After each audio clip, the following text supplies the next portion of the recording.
දෙවියෝ කියලා කියන්නේ මිනිසුන්ගේ හිතේ ඇති වෙන කරුණාව, මෛත්‍රියට. අතීතයක් ඔබට නැත, අනාගතයක්ද ඔබට නැත. ඔබට ඇත්තේ වර්තමානයක් පමණයි. Good morning පුතාලා. Good morning, sir. Good morning. Good morning. Good morning, sir. Morning. අපි මීටින් එක පටන් ගමු. 5:06යි වෙලාව. අද අප්‍රේල් මාස 24 වෙනිදා. අද දවස ආරම්භ වෙන්න යන්නේ ඇත්තටම උදේ පාන්දර 5ට නැගිටලා මේ මීටින් එකට එන්න ඔයගලන්ට හිත දෙන එක සහ ඔයගලන්ට අවස්ථාව ලැබෙන එකම ලොකු භාග්යක්, ලොකු වාසනාවක්.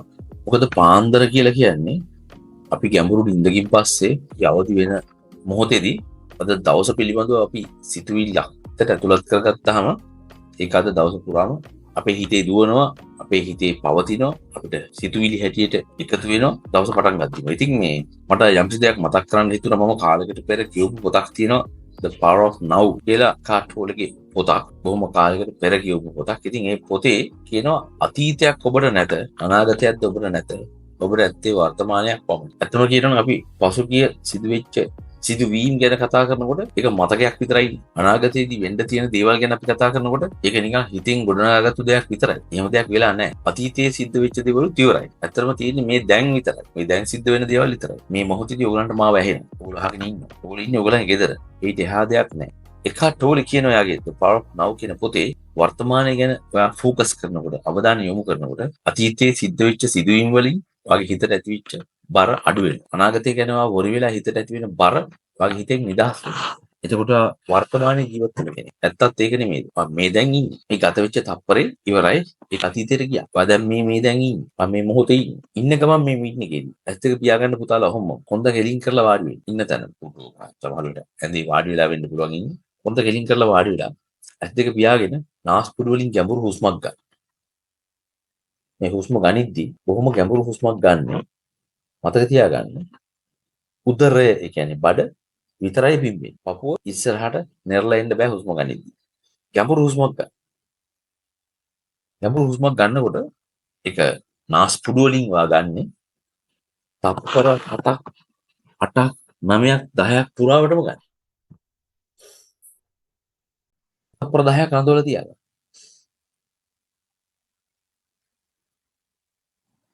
දැන් වා නිදහස් කරන්නයි යන්නේ. හුස්ම නිදහස් කරන්නේ කටින් කට ඇරලා ගාලා අන්නේම නිදහස් කරලා. දිගටම නිදහස් කරලා තප්පර 10ක් විතර. හොඳයි නැවතත් අපි ගමු. ගැඹුරු හුස්ම නාස්පුඩු වලින් ගන්නවා. තප්පර 10ක් පුරාවට. 7 8 9 10. right. රඳවලා තියාගන්න.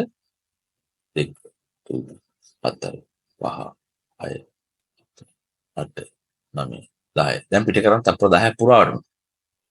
1 3 4 5 6 8 9 10.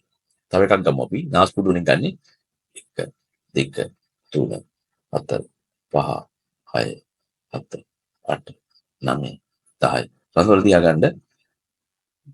4 5 6 7 8 9 10. කටින් පිට කරන්න 1 3 4 5 6 7 8 9 10. දැන් තනියම ගන්න තප්පර 10ක් පුරාවට.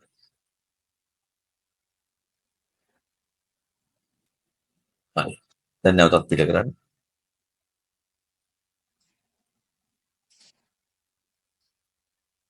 අන්න එහෙම තමයි සිද්ධ වෙන්නේ.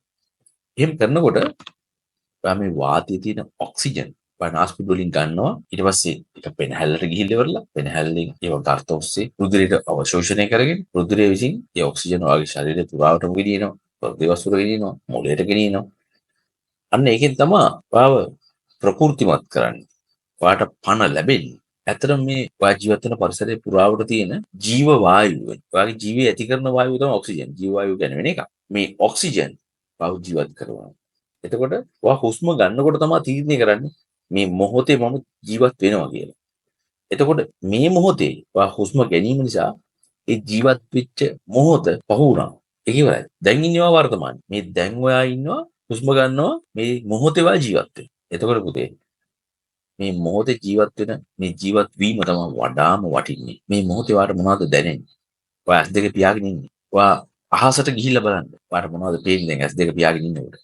ඔයා වනාන්තරයක් මැද්දට ගිහිල්ලා බලන්න ඔයාලට මොනවද පේන්නේ? ඔයා මුහුද මැද්දට ගිහිල්ලා බලන්න ඔයාලට මොනවද පේන්නේ? ඔයා උස කන්දක් උඩට ගිහිල්ලා බලන්න ඔයාලට මොනවද පේන්නේ? ඇස් දෙක පියාගෙන ඔයා ගිහිල්ලා බලන්න කාන්තාරයක් මැද්දට ඔයාලට මොනවද පේන්නේ? ඔයා මේ මොහොතේ ඇස් දෙක පියාගෙන හිටියට ඔයා මෙනෙහි කරන්නේ ඔයා දැන් කාන්තාරයක් මැද්දේ ඉන්නේ. ඔයා බලන්න ඔයාලට මොනවද පේන්නේ? ඔයා මීට කලින් අහලා දැකලා තියෙන දේවල් ඔයාලට මැවිලා පේන්න පටන් ගන්නවා. ඔයා දැන් වර්තමානයේ කාන්තාරයක් දකින්න. ඔයා කාන්තාරයක ඉන්නවා.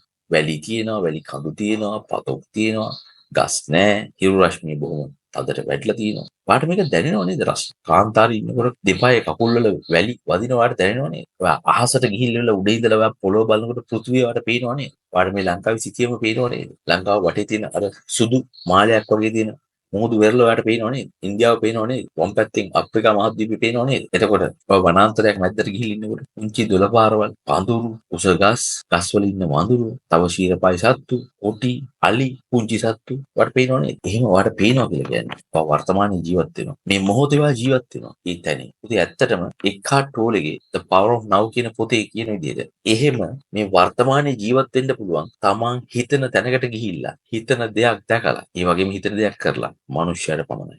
මිනිසාට පමණයි ওই වැඩේ කරන්න පුළුවන්. වෙන කිසිම සතෙකුට ওই වැඩේ කරන්න බෑ. ওই දේ කරන්න පුළුවන් මනුෂ්‍යයට පමණයි. එතකොට මනුෂ්‍යයට පමණයි නම් කරන්න පුළුවන් මේ පෘථුවිය මත, මේ පොළොව මත ප්‍රබලම සත්වය මනුෂ්‍යයා. මේ පොළොවේ ප්‍රබලම පුද්ගලයා ඔයා තමයි. ඇසරින්ද. ඔයා එච්චර ප්‍රබල පුද්ගලෙක් නම් ඔයා හිතපු තැනකට ඔයාට සැනකින් යන්න පුළුවන් නම් හිතපු දෙයක් ඔයාට ඇත්තටම ඔයාට ඇති දෙයක් වුණත් නැති දෙයක් වුණත් මේ මොහොතේ කරන්න, දකින්න, අහන්න, බලන්න, ක්‍රියාත්මක කරන්න, විඳින්න පුළුවන් නම් දැන් ඔයා කාන්තාරයකට ගියා වැලි දෙපයට දැනෙන ආකාරය ඔයාට දැනුණා. ප්‍රශ්නේ දැනුණා. එහෙම කරන්න පුළුවන් ඔයාට විතරයි. සත්තුන්ට ඔය වැඩේ කරන්න බෑ. අලියෙකුට, මුවෙකුට, කොටියෙකුට, බල්ලෙකුට, පූසෙකුට කරන්න බෑ ඔය වැඩේ. ඔයාට විතරයි. එහෙමනම් දෙවියෝ ඔයා විශ්වාස කරනවා. දෙවි කෙනෙක් ඉන්නවා කියලා විශ්වාස කරනවා නම් ඒකත් ඔයාගේ හිතේ ඇති වෙච්ච සිතුවිල්ලක් පමණයි. ඒ සිතුවිල්ලට පණ දෙන්නේ ඔයාගේ සිතුවිලි. දෙවියන්ට පණ දෙන්නේ ඔයා තමයි. එතකොට දෙවියෝ ජීවත් වෙන්නේ මිනිසුන්ගේ හිතේ. දෙවියෝ කියලා කියන්නේ මිනිසුන්ගේ හිතේ ඇති වෙන කරුණාව, මෛත්‍රියට. මිනිසුන්ගේ හිතේ කරුණාවක්, මෛත්‍රියක් නැතුව ගියොත් දෙවියෝ කියලා කෙනෙකුට ජීවත් වෙන්න අමාරුයි. පවතින්න අමාරුයි. පවතින්නේ නැහැ. එතකොට දෙවි කෙනෙක් වෙන්නේත් මිනිස්සයම තමයි. ඔයගොල්ලෝ හිතුවට මේ විශ්වයේ ඔයේ හරි බලයක්, ශක්තියක් තියෙනවා කියලා. ඒක තියෙන්නේ වගේ මනස ඇතුලේ. එතකොට දන්නා පරිදි, දැනෙන පරිදි, අහලා තියෙන පරිදි මේ විශ්වයේ ප්‍රබලම වස්තුව ඔයා ආශිර්වාදලත් පුද්ගලෙක්. මේ විශ්වයෙන් ආශිර්වාදලත් පුද්ගලෙක්. අද දවසේ පටන් ගන්න යන්නේ. අන්නේ ආශිර්වාදලත් පුද්ගලයා. මේ මොහොතේ වාගේ හිතේ ඇති වෙන සිතුවිලි එක්ක අද දවසේ සිදුවීම් බැඳිලා තියෙන නිසා අද දවසේ වාට වෙන්න ඕන දේවල් කොයි ආකාරයෙන්ද වෙන්නේ? ඒක කොයිතරම් සාර්ථක ලෙස සිද්ධ වෙනවද? ඒකෙන් වාට කොච්චර සතුටක් දැනෙනවද කියලා. මේ මොහොතේ හිතලා අද දවසේ පටන් ගමු. මොකද එහෙම දෙයක් වාගේ හිතට වුණා කියන්නේ සිද්ධ වෙලා ඉවරයි. ඒ වාගේ හිතට ඇති වෙන සිතුවිලි වලින් බාහිරව පිටස්තරව වෙන කිසිම දෙයක් අද දවස් තුල සිද්ධ වෙන්නේ නැහැ. ඊයේ මීටින් එකේදී මම කිව්වා වගේ ඔයාට ඕන දේ විතරයි මේ ලෝකෙ සිද්ධ වෙන්නේ. ඔයාට ඕන නැති දේ ඔයා දන්නේ නැති නිසා ඒක සිද්ධ වෙලා නැහැ. මම කිව්වේ යුක්‍රේනයට බෝම්බයක් දැම්මයි කියලා ඔයා දන්නේ නැත්තම් එහෙම දෙයක් සිද්ධ වෙලා නැහැ.